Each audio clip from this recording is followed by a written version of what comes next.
Hello, everyone, and welcome back. This is going to be a gold sponsor session here. Thank you so much, everyone, for being here for the first official day of Dare to Be Great 2023. And I'm here with my good friends, Jill and Doug Showalter of Showalter and Company. Yeah. We were in the green room. We were in the green room already, just being crazy and having fun. So this is going to be good. Their session here is called What's the Secret of Great Training? We'll show you the Showalter-difference. Take it away, my friends. Hey, thank you very much. Couple quick things before we get started, though. I want to thank Ricardo for letting us be the gold sponsor out there. That's so nice, and we just support this stuff so much. And one other little quick thing: the person that was right before us, Marissa, I think it was. She's awesome, by the way. I only heard the last part of it, but I was like, oh my God, that's so great. So Marissa, if you're listening, we'll be friending you in just a few minutes here. So just get ready for that. So, and it said something about she owns a miniature horse or something like that. So anyway, so welcome. Good morning, everybody. I'm Doug Showalter, and I'm here with Jill. Hi, Jill. How are you today? This is my first time doing a session, so here we go. Right. She usually is behind the scenes. So now you get to see her up front. If you've had any kind of dealings with us, then you know that's who's handling everything behind the scenes out there. So let me just tell you a little bit about, I want to spend this hour talking a little bit about what makes our company different, because I think difference is the key. Difference is what makes training a good thing, because I think many of us have been to classes where you leave the class after 8 hours thinking, what the hell just happened here? I don't even know if I can use any of that stuff. I try to make sure all the classes we teach are things that people can walk away out that door going, I never thought about that. How do we change this? What can we do with these things? I feel motivated to do this stuff, because our whole thing is training is not just a bunch of learning facts. That's crazy. Training is about inspiring and motivating people to be their best. And that's one thing that we really strive for, is to make sure when we leave that people feel like, damn, our job is cool. We can do a lot of cool stuff out there, and I feel like I can make a difference. So that's kind of where we're at out there. So it is something to think about. I'm going to have us talk a little bit about our personal history so you kind of know where we're coming from. So first up, I'll have Jill tell you. Jill, go right ahead and tell everybody all about you. Hey, so of course I'm Jill. Married Doug for the last almost 10 years. Oh, God. Did you have to say that? So prior to meeting Doug, I worked for Anne Arundel County Police in Maryland. I was there for about 10 years. And there I was a call taker and CTO trainer. If you've read the blog post, you get a little bit more insight into what I did. It's up on Within the Trenches website. I believe it's Ricardo's got it out there, but you can hear a little bit more about what I've done and how far I've gone. But after leaving 911, I went into the private sector, and I actually, to this day, use some of the stuff that Doug teaches in his classes in my daily work. I am an assistant manager at a bank, and to help with different aspects in the banking world and different personalities, we use the Doug does a thing about like good things, like what good things have happened. So I started a board, good things that have happened throughout the day. We also have our motto is leave a legacy. So just recently I did a leave a legacy series with the people at my work saying, hey, you know, what mark do you want to leave on us when you leave? Like we have one moving on, we have another that's starting. Like what kind of mark do you want to leave on the company, and what kind of mark do you want your coworkers to remember you for? So just because, and this is the one thing I love about our classes, is that if you're truly committed to the content that we're presenting, it can be used across different occupations. It doesn't have to just be public safety. I use it in finance, banking. So if you're really truly committed, you can pull anything out of those classes and use it for no matter what your center looks like. If it's one person, 5 people, 10 people, that you can use this information. And a lot of it doesn't cost anything. They'll leave a legacy that I did at work. It was a feel good for a couple of weeks. We did it. Everybody was praising each other. That didn't cost anything. We got to hear what other people thought of us in a good way. And that was good for some people. And then we got to hear about, and then the one good thing, we put a Post-it note on the board, and we are on the back wall, and we wrote good things. It doesn't cost anything to do stuff like this.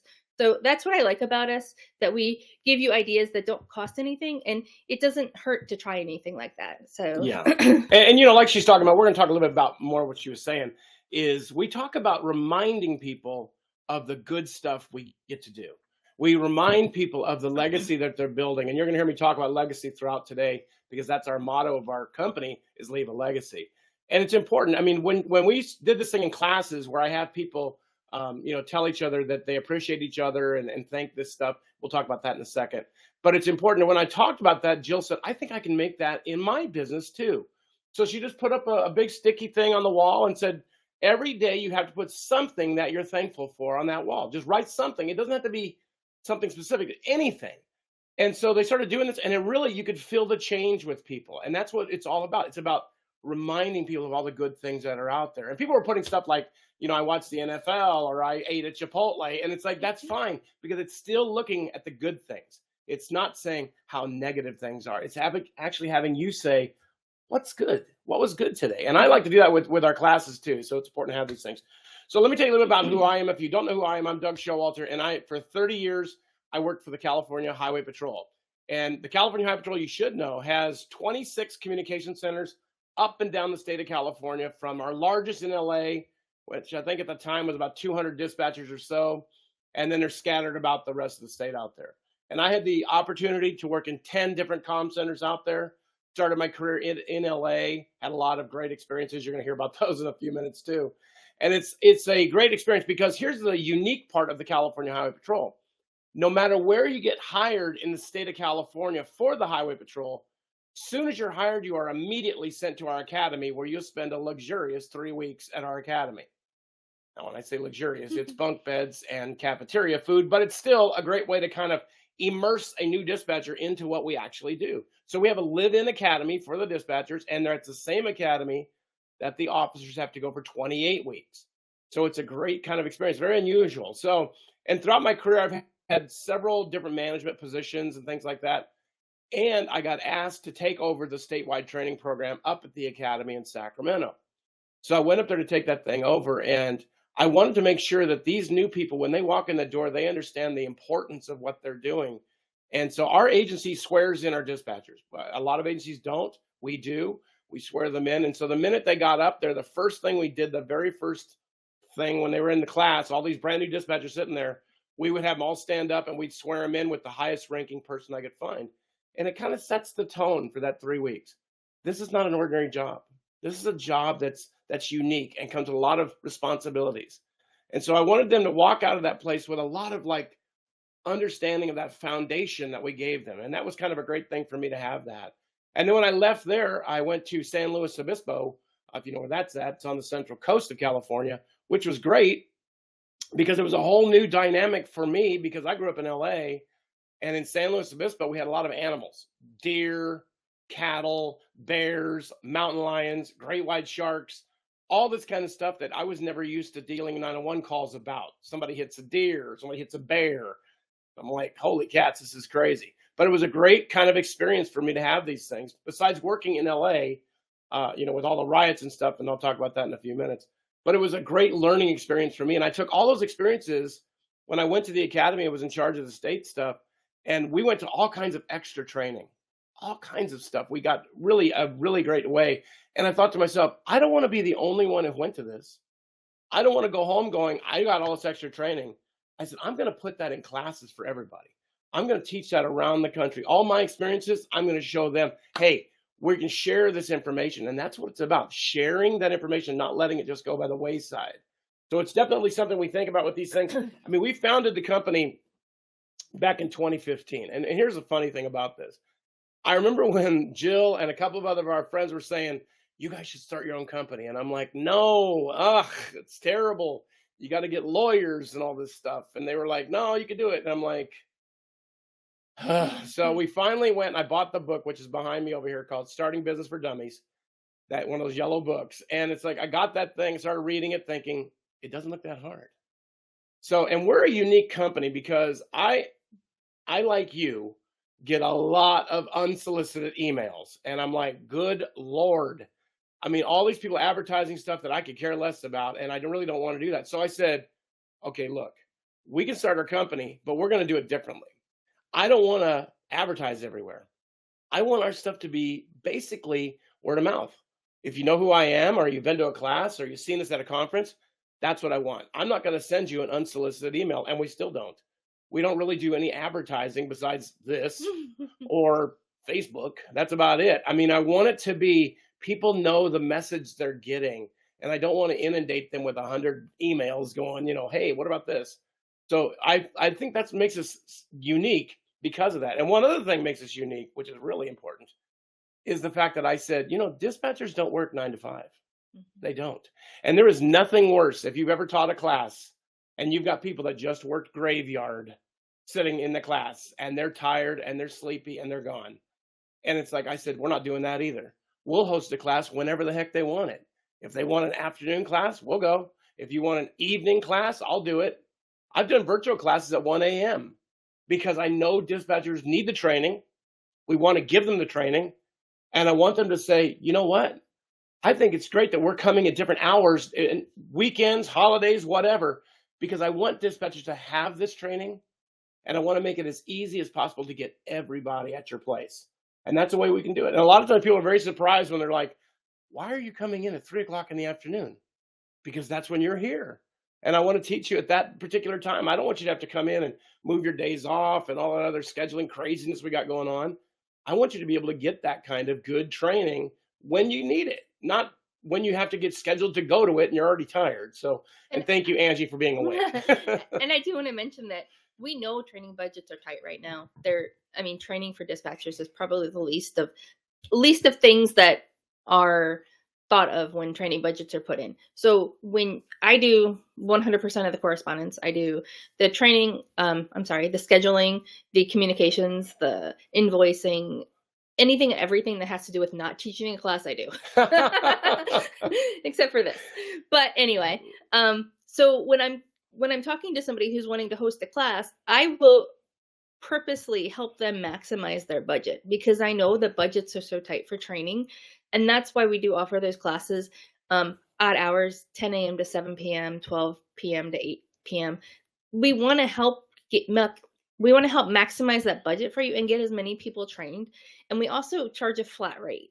So there's some agencies who are like, oh, you're part-time, you don't need to go to training. Well, if we charge a flat rate, you're going to shove those people in the classes and get them as full as you can to maximize the space and the attendance and maximize the budget. And that's why we do what we do. It's trying to provide the best training at affordable costs for everybody and still being able to get training and good training. And let me just fishtail on that. Is the whole thing about flat rate.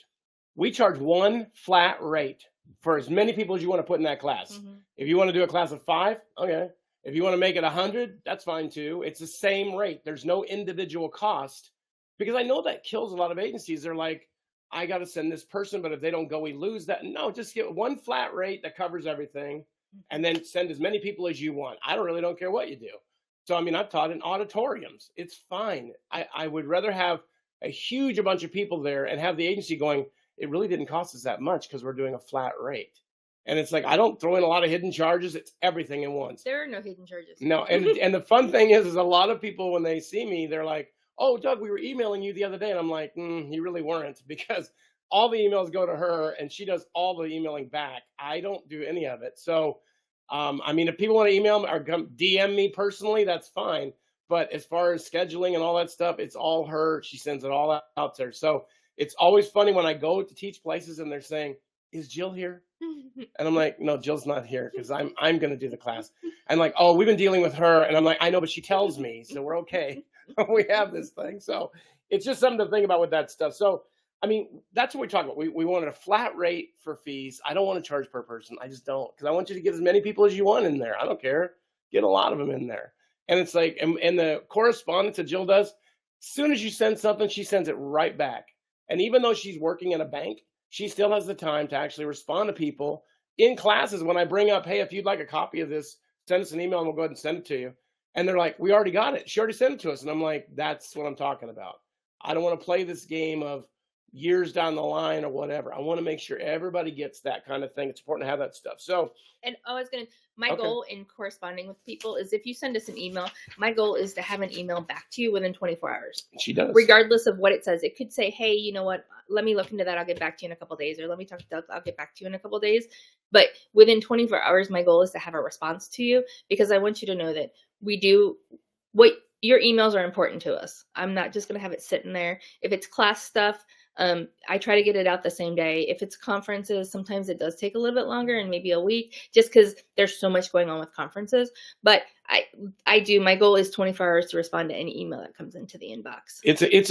We're wanting to make our company unique in a lot of different ways. And another way we make it unique is I do a lot of research in the private sector. What's working out there and how can I move that into here? Because a lot of times I'll go places and ask people, hey, how's your staffing? Oh, we're short. We can't keep anybody. What are you doing about it? I don't know. We wait for somebody to apply. And I'm like, no, you got to go find them. You got to do unique things and not just sit back and wait for somebody to come to the job. You got to find them. So when I see how the private sector is recruiting people and they're getting the message out to the public, I'm thinking, well, how come we can't do that? So, I mean, I'm a huge person that does a lot of recruitment type events that we would go on the radio stations where I was working at in San Luis Obispo. That was fun. You know how much it costs us to go on the radio stations? Nothing. One of our officers does traffic control out there, and he's on the radio all the time saying we got traffic here, traffic there. It's like whatever. And so I asked him. I said, "Hey, can we go in there and talk about 911 because that's probably a big topic?" So he's like, "Yeah, come with me." So we went in there, and the DJs were so great because they were like, "Oh wow."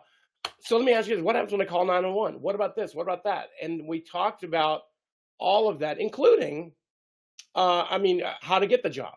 We talked about a recruitment fair we had coming up. And it was like people were just like coming out of the woodwork. And I remember my captain didn't really believe in it. He thought, it's not going to work, Doug. You can't do it that way. Let's go back to the old ways. I'm like, let's give it a shot. So one of the things I really pushed him on was we were doing this craziness called Coffee with a Cop. And I thought, coffee with a cop. Okay, because I worked a lot of fairs with the officers, and no offense to any officers that are out there, but a lot of times they're out of fair or a function or whatever. If somebody comes up and says, hey, what do dispatchers do? A lot of times they don't know. Or they'll kind of say, well, they answer calls or something. I don't know. So I said, I'm going to go with them so I can tell people, hey, here's what goes on with this kind of thing. So we said, instead of coffee with a cop, can we do Danish with a dispatcher? So I called Starbucks and I asked them, hey, would you be willing to host this thing? They said, we'll give you a bunch of stuff to give away. Free drinks, free little snack things. And I'm like, sweet. So we put it up on the radio stations. We put it on the TV, all the up saying, we're going to be here to talk about the job. We had so many people show up. It was great. And I was like, see, that's the thing. You got to think outside the box.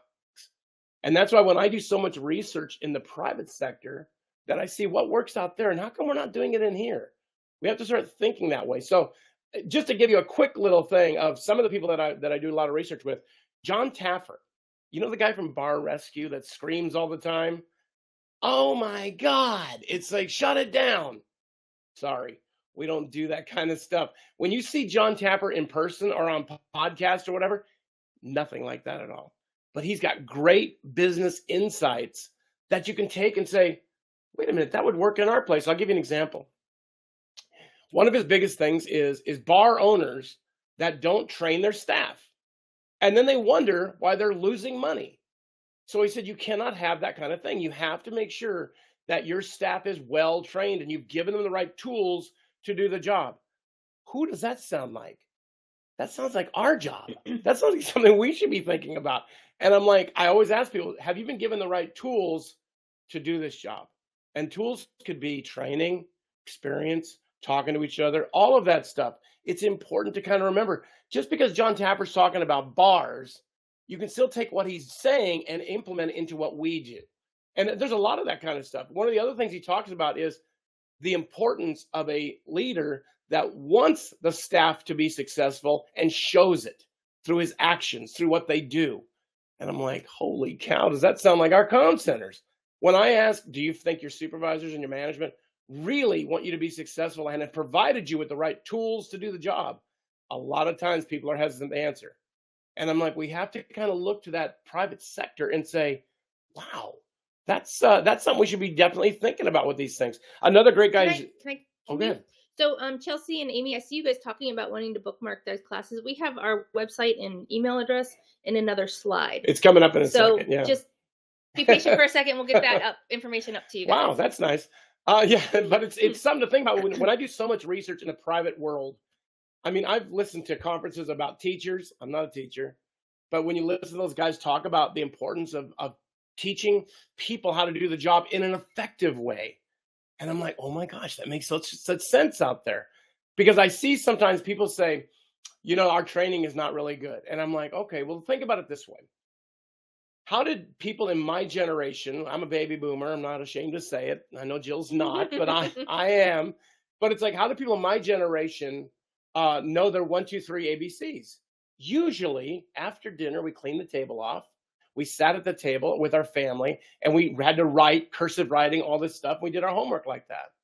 So then you fast forward through this time and you say, what about millennials and that kind of generation? How did they learn? Because both parents were usually working.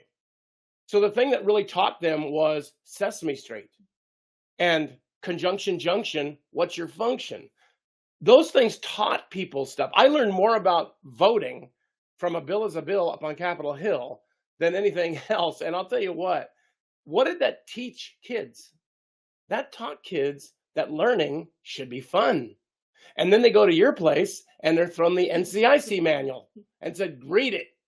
It's not fun anymore. And we have to make training engaging. And I've learned that from listening to what people are talking about in training in teaching world, saying how do you train or teach kids? And I'm like, they could carry that over and we could do the same thing. So when you take our training for success class, that's what I'm talking about. Make training something that people want to learn and they learn these things. Another great guy, Scott McCain. Scott McCain talks about the uniqueness of business. His whole thing is about business, his whole business world. But if you listen to what his message is so clear that you're like, wow, that makes such sense to me. It's like, I can take what he's saying about customer service or whatever and apply that to what we do in our dispatch centers. And a lot of times people are so afraid of that. Oh, I don't want to talk about that. I don't want to say those things. That's the business world. We're a unique thing. No, we're a business. We have a budget. We have employees. We provide a service. We're a business. And we need to start thinking like a business. And that's what we do. That's what my message is to everybody. Think like a business. Would a business be successful losing employees left and right? No. Would a business be successful saying, now we lost another one, we can't get anybody else out there? No, they would not be. And we need to make sure we're not like that either. So it's important. Ross Schaefer, another great guy that I'm on Facebook with. He's a speaker. He goes around the country. He used to be have his own talk show and some other stuff. Guy's message is all about the business world, but his message resonates with our world. And we have to kind of be willing to accept that stuff and say, I never thought about those kinds of things. So there's lots of people out there that I like to research with. Brene Brown, if you know who she is, I mean, it's a really good message. If you listen to the message and you can take that message and apply it to what we do at work. And it's just, to me, it's like so simple that people are just not looking at things saying, oh, that makes sense. I'll give you an example. So when I was in charge of our state training program, I thought, I'm going to see how good these new dispatchers, how good they are with understanding when I say use all available resources.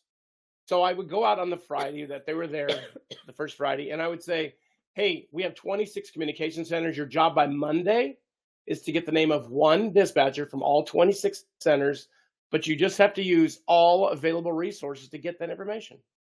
And I'm like, okay. So I said, anybody got any questions? They're like, no. I said, well, what's the directions again? Use all available resources to get the name of one dispatcher from all 26 centers by Monday.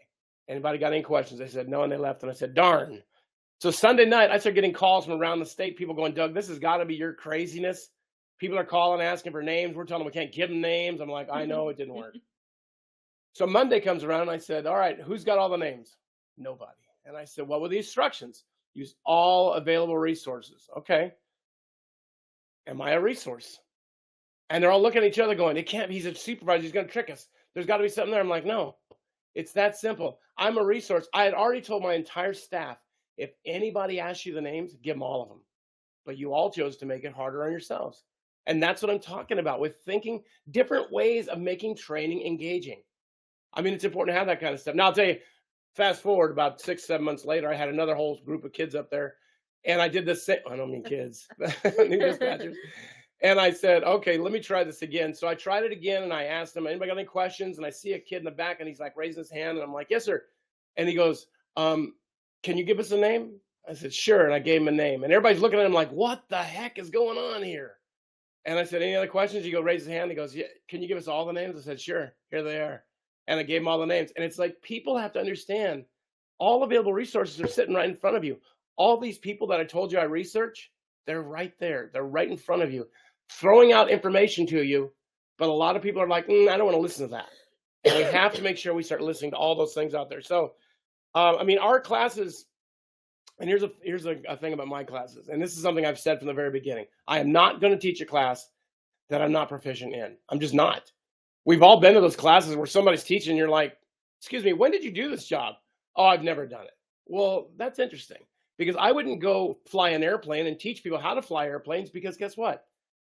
I don't know how to fly an airplane. So I wouldn't go do heart surgery because I've never done it before. But it's like the things I am proficient in, those are the classes I teach. And let me just give you a little bit of the history that I've had that to me, it's just, I look at it now and I think I've been around a long time. Okay, we about to show his age. Yeah, I know. We definitely are. So let me just say a couple of things that I was around for. I was at work working a radio position during some of these things. I know, Ricardo, I know. So during Rodney King, if you don't know who Rodney King is, Google him. You'll find this whole thing. My agency started the pursuit of him in this white little Hyundai in LA. And when he exited the freeway, LAPD was called, and it was a whole history thing. So Google him. I was at work when that happened. When the trial happened for the LAPD officers that were charged with something with him, I was there for that. And we knew the verdict about 12 hours before it came out. So they were telling us in roll call that morning, okay, it's going to be an acquittal, and it's probably going to generate some problems. And I'm like, our office is located in a very dangerous area on Vermont, just off the 101 freeway in downtown LA. I'm thinking, oh my gosh. So it ended up, they acquitted, and people went wild and just started burning the place down. They burned the building down across the street from our comm center. They were throwing bottles at our comm center. The funny thing is they came out and took the letters down that said California Highway Patrol, but the building was so filthy, you could still see the letters very clearly. It was just the craziest thing. We had the National Guard around our building securing it because we had so many people out in the streets, things like that. That was dispatching through adversity. Hence why I have a class in one of our classes where I talk just about that, dispatching in that kind of an environment out there. OJ, if you know who OJ was, Google that one. OJ Simpson, when he was being escorted down the freeway, because he certainly wasn't being chased. I was at work that day working a radio position. And I will tell you the funny thing about working that radio position. So I was working a radio that looked at the room. So I could see all of the other like 50 dispatchers or so working.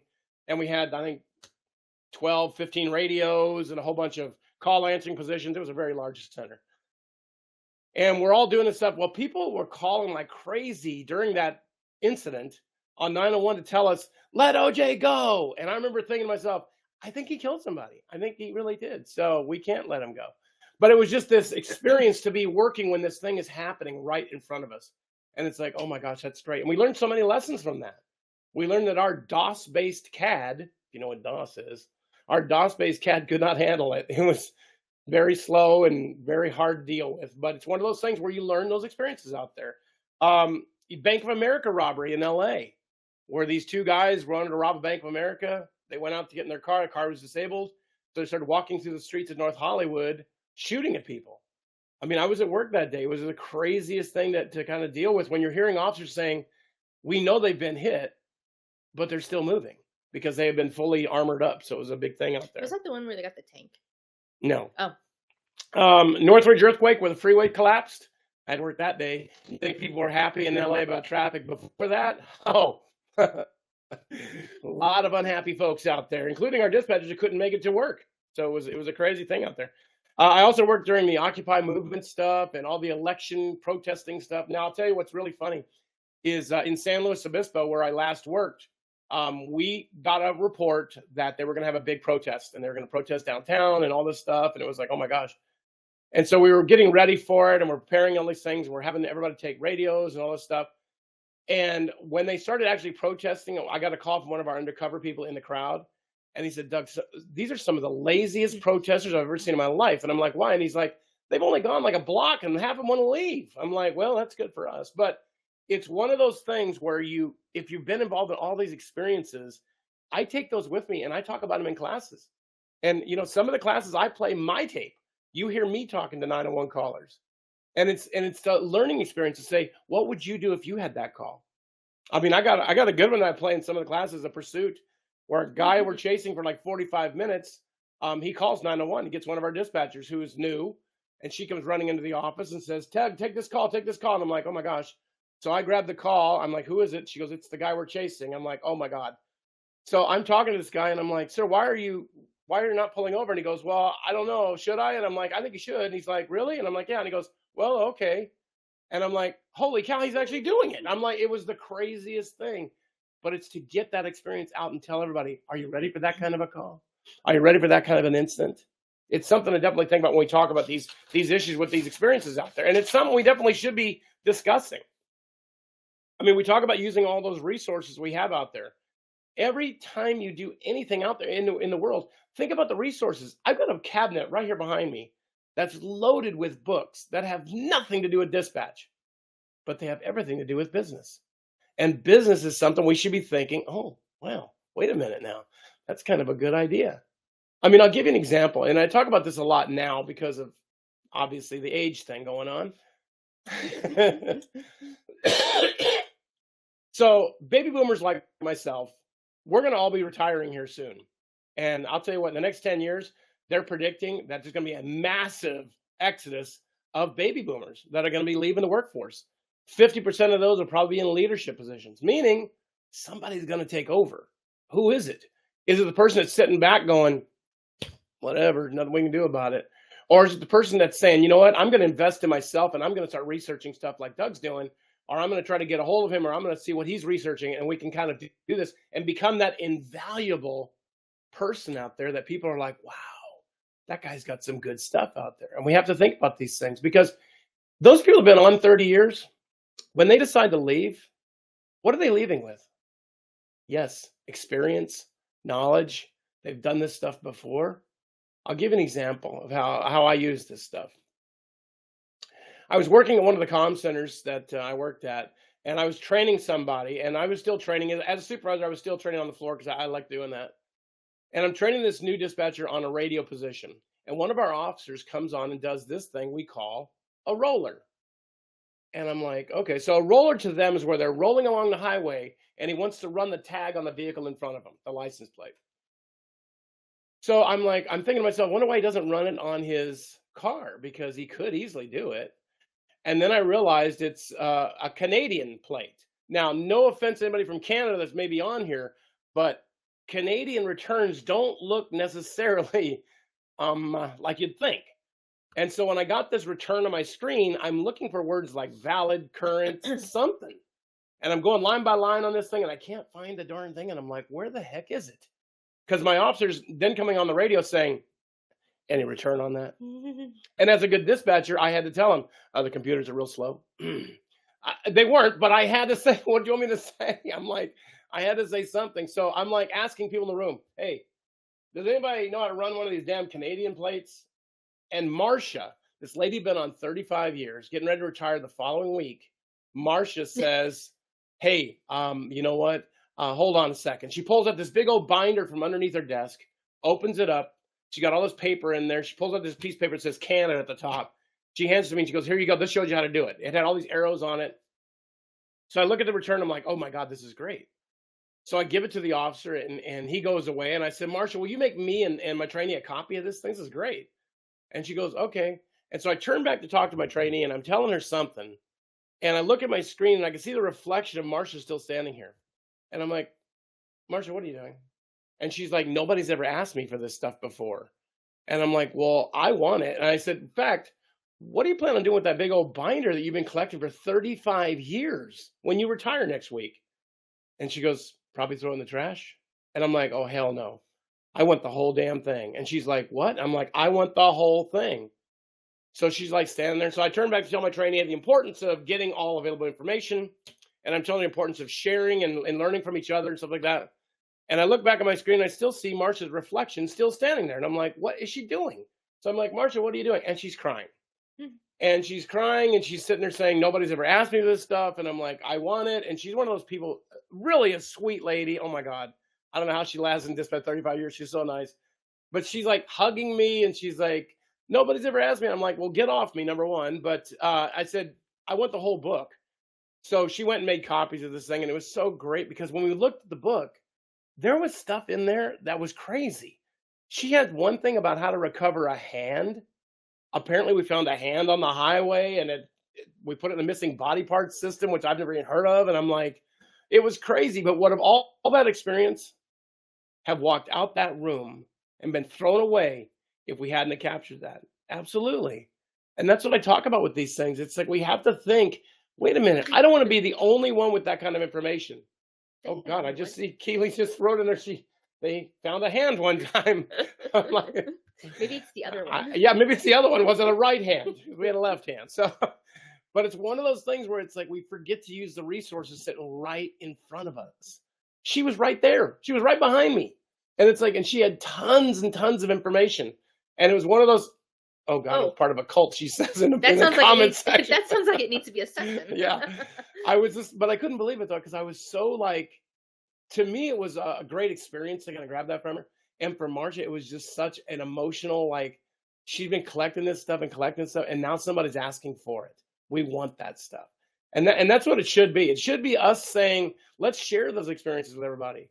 I hope you all have that experience. I hope you all have somebody at your place that may be getting ready to retire in the next couple of years. And I hope you're spending some time with that person and just not training, but just talking to them and understanding their experiences. And what did you feel when you took that kind of a call? I mean, I've had a really, interesting career with all these things I've had to do with all this stuff, but I've also known 5 officers that have been killed and 1 committed suicide.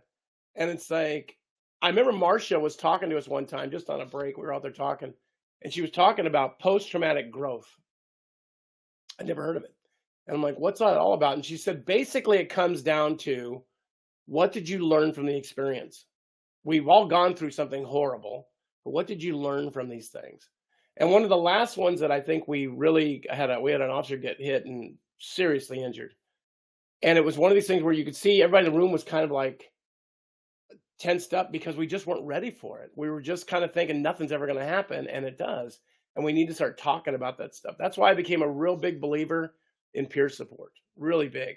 And I think it's so important to kind of talk about these events, because if you don't talk about them, it's just going to stay with you for a long, long time.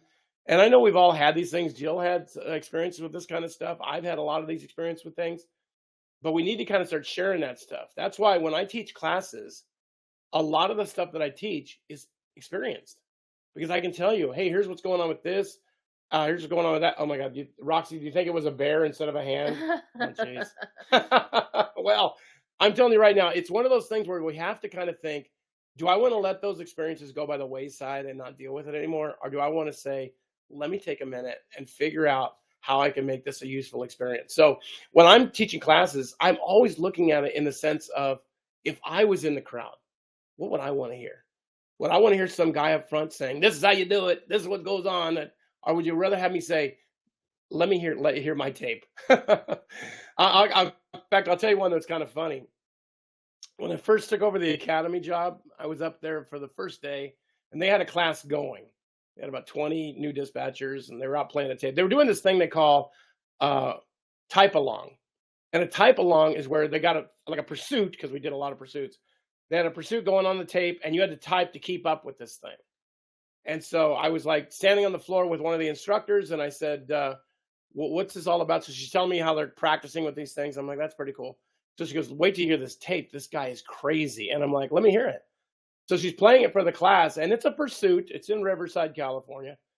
And the dispatcher is just absolutely losing his mind, because he's like, copy, northbound, approaching Van Buren. He's exiting the freeway. Oh my God, he's southbound. And it's like, you could just hear it. And I'm like, oh my God, this guy sounds crazy. So we're listening to tape, and the students are all getting the stuff. So they finish the tape, and they're like asking the student, "What do you guys think about this stuff?" And I went up there and I said, "What do you guys think about that dispatcher?" And they're like, "That guy sounded crazy." And that's when I kind of realized that was me. I'm like, "Oh God." So I was thinking, how did they get that tape? Number one, because I never released it. And it's like, but they said they was sent to the academy saying, "Listen to this new dispatcher." Because it was when I was brand new, and it was one of my first pursuits, and it was like, oh my God, there he is yelling like this. And I told the new students, I said, look, that was me. That was me back in the day. Look where I'm at today. It's like, you don't have to live with, you made a mistake or you did something dumb. You keep moving forward. You keep moving forward and saying, you know what? I've done some dumb things, but you keep moving forward, and you end up, look at, I give all my kudos to the person who hired me, Jan. And sadly, Jan passed away a couple months ago. But on her Facebook page, everybody she hired was commenting throughout her career, saying how great it was that she did that. And it's one of those things where we have, the person that trained me, Sandy. Sandy trained me so good. I was her first trainee, and she did such a great job. I still, to this day, use stuff that she talked about back then today.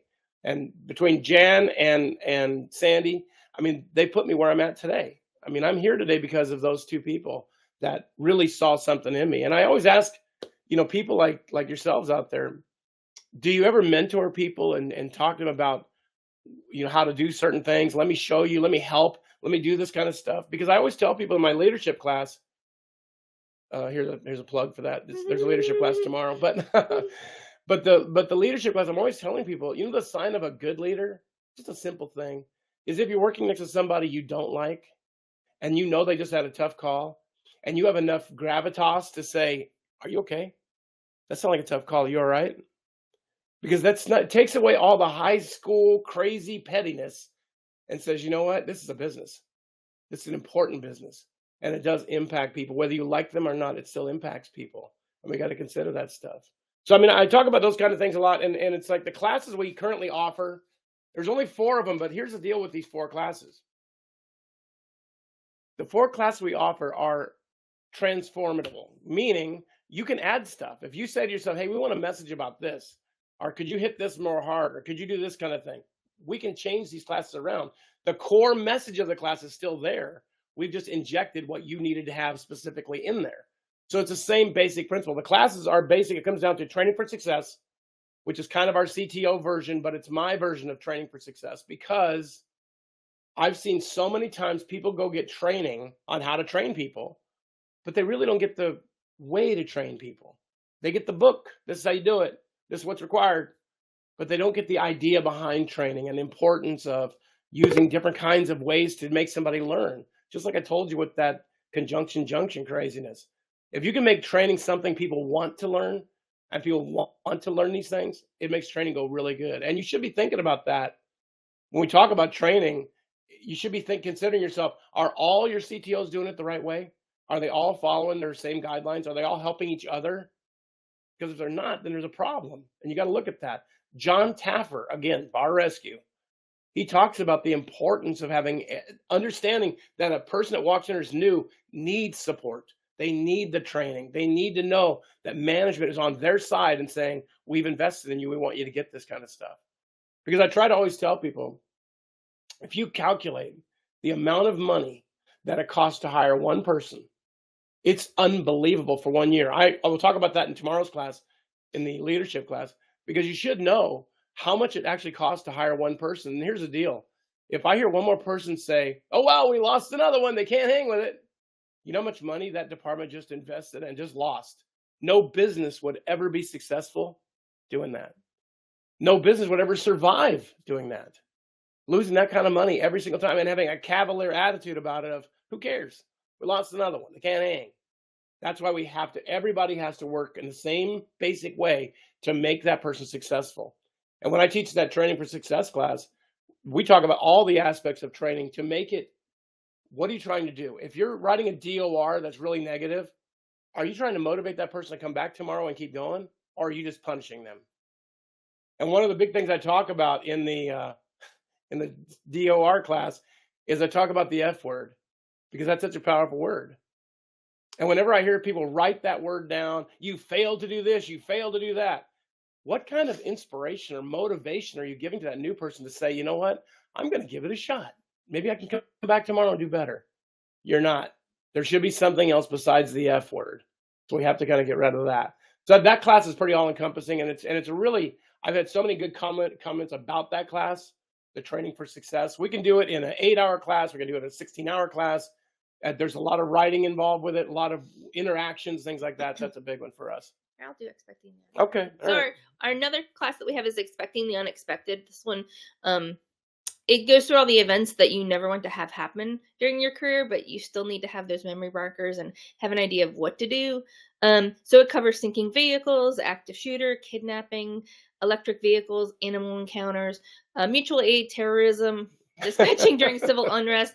I mean, it's just designed to give you an idea of all those incidents that could happen that you need to be prepared for. And the reason I want to pick this one up is because this one sometimes drives me crazy because I'll be sitting in Doug's class while he's teaching it or at a conference, and usually somebody will lean back or come by to me and go, I don't know why we have this class. That'll never happen here.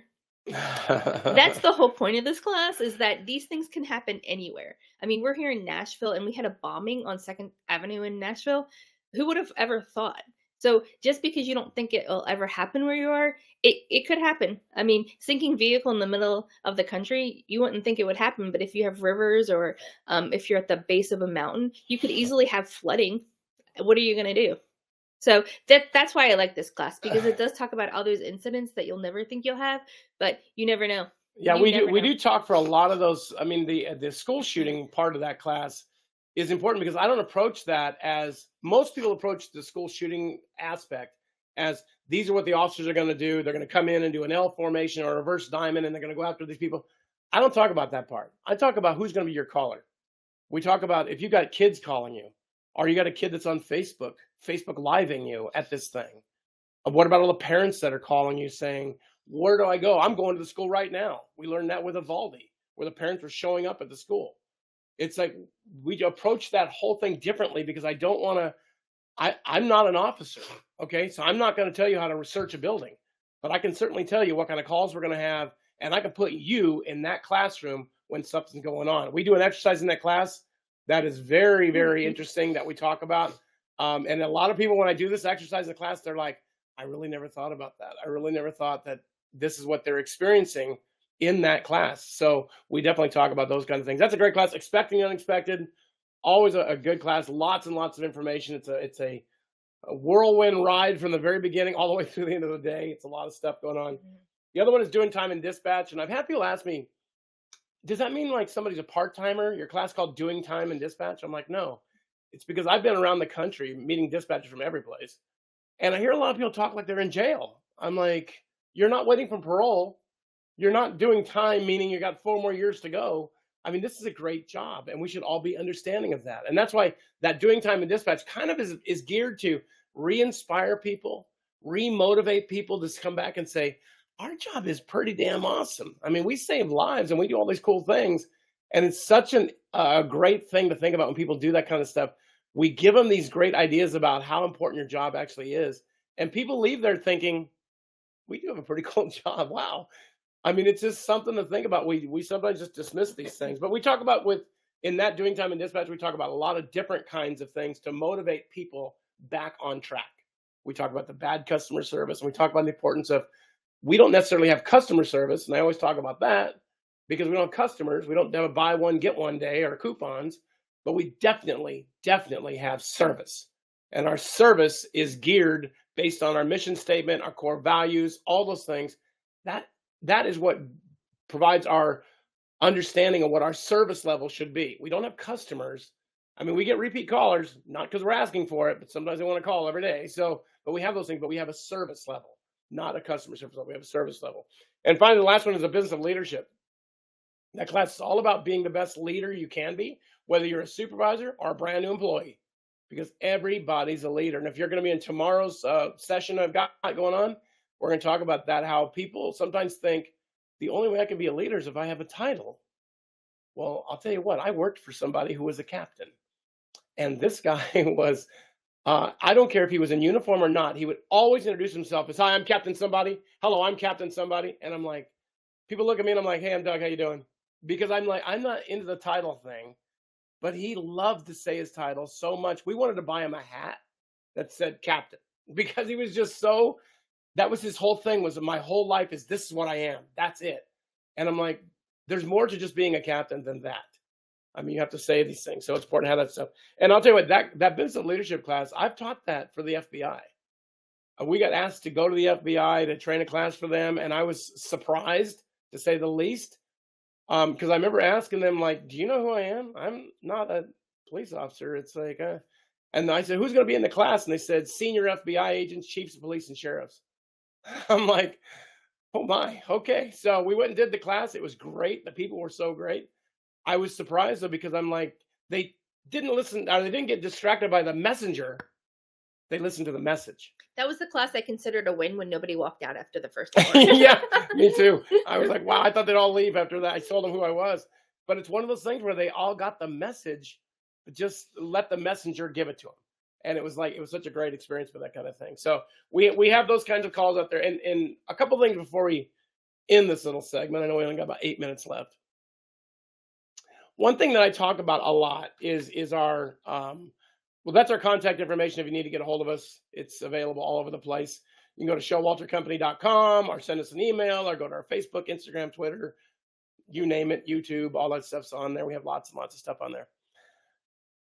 Our company motto is leave a legacy. I've been saying this since I started. We talk about it in every single class I do because I want to make sure people understand the legacy they're building out there with every single call, every single contact you have out there. I mean, every time you answer that call, you're starting that legacy. I mean, it's whether you're working in public safety, I mean, you're given the chance to touch so many people's lives and you don't even realize the impact you've had on those.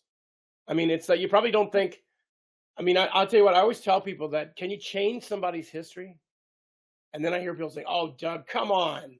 You can't change history for God's sakes. And I'm like, you don't understand how history works. History works because history is still is not just going backward, history is going forward. All those great things that haven't happened yet, that's just history waiting to be written down. You are like a signpost. You're like a signpost in the road. That caller calls you heading in a really bad direction. And they're like, my life is going this way and I've called 911. You stepped in and said, stop, come this way. I can save your life. And it's important.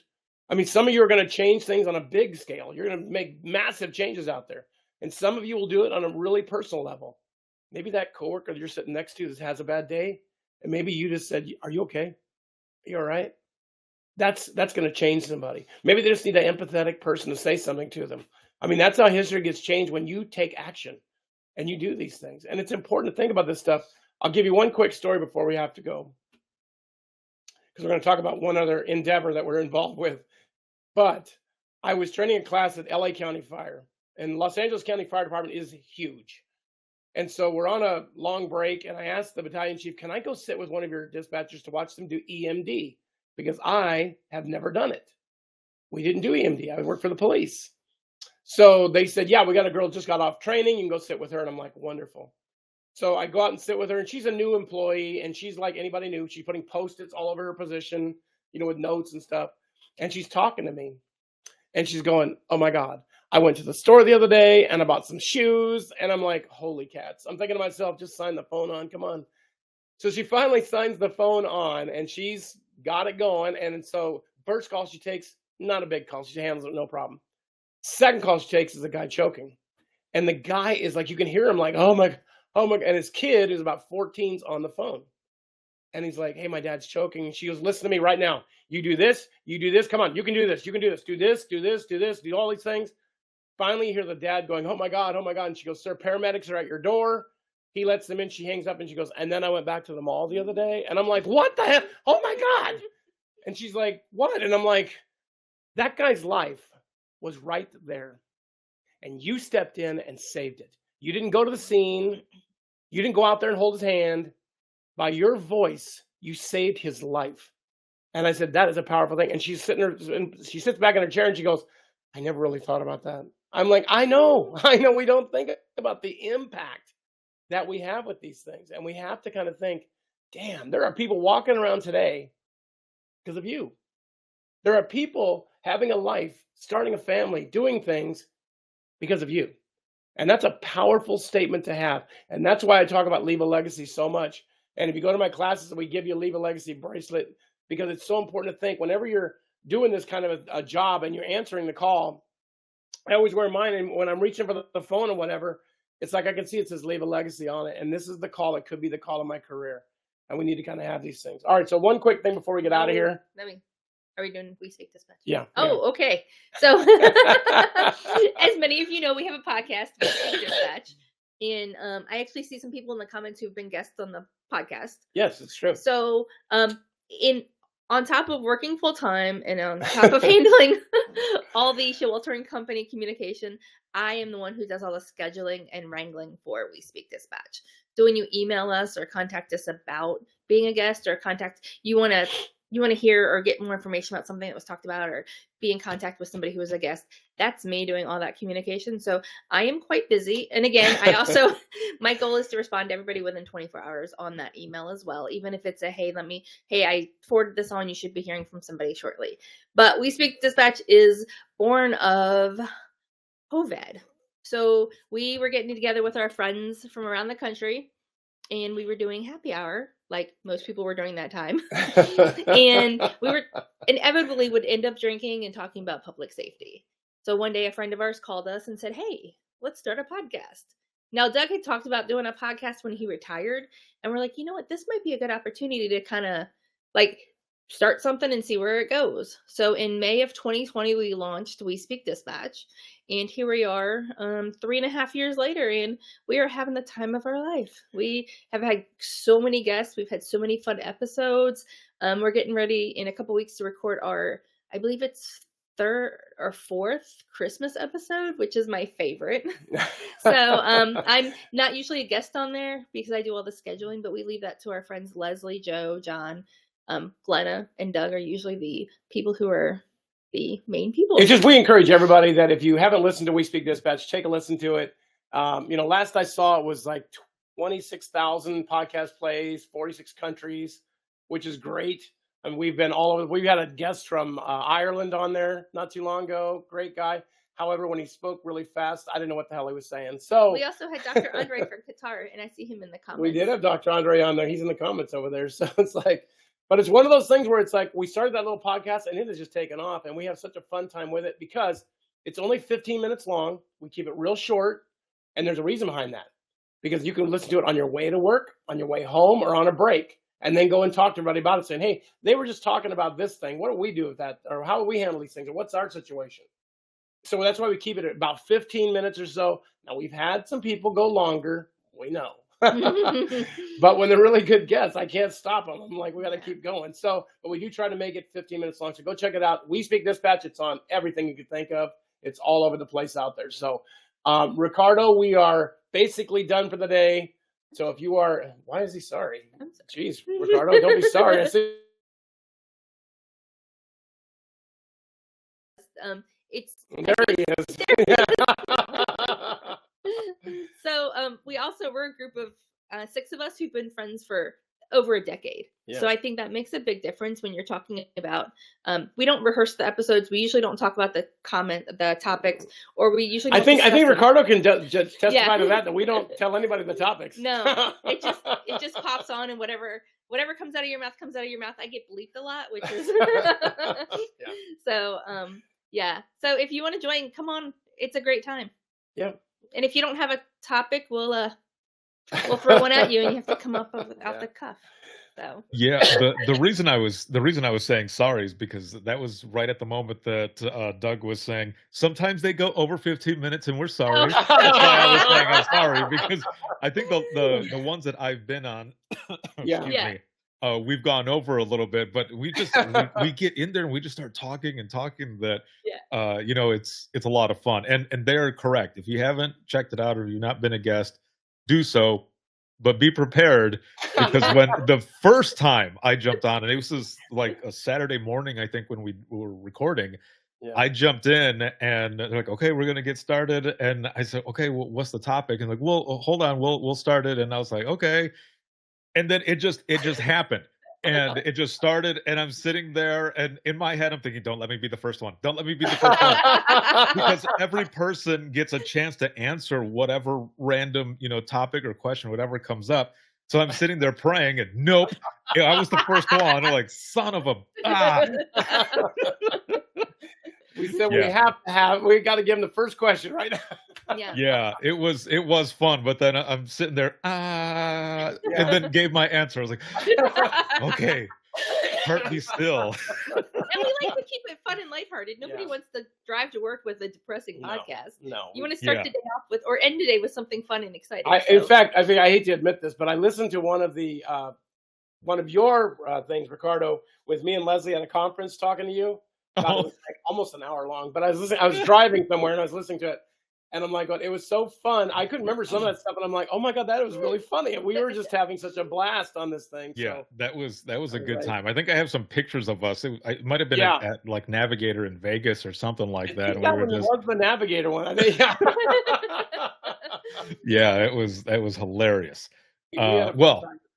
thank you, as always, for coming on, being gold sponsor, and just all of it for what you do, leaving a legacy. And as you were talking about, a lot of the folks that are going to be, heading out and taking all of that experience and everything else, it made me think of a person that I had on early on, Steve out of Fairfax County, Oh yeah. Virginia. I mean, Mhm. he's retired now, but he was on the podcast years back, and I remember I saw him later on, and he ended up telling me, he goes, we need to do another episode, which we still keep talking about. And this is Steve Souter. If you don't know who Yeah, Steve Souter Yes. is, Yes. he's he a is legend a over he's a there. dispatch legend. Yes. I recorded an episode with him. It was over an hour. It was about an hour and a half.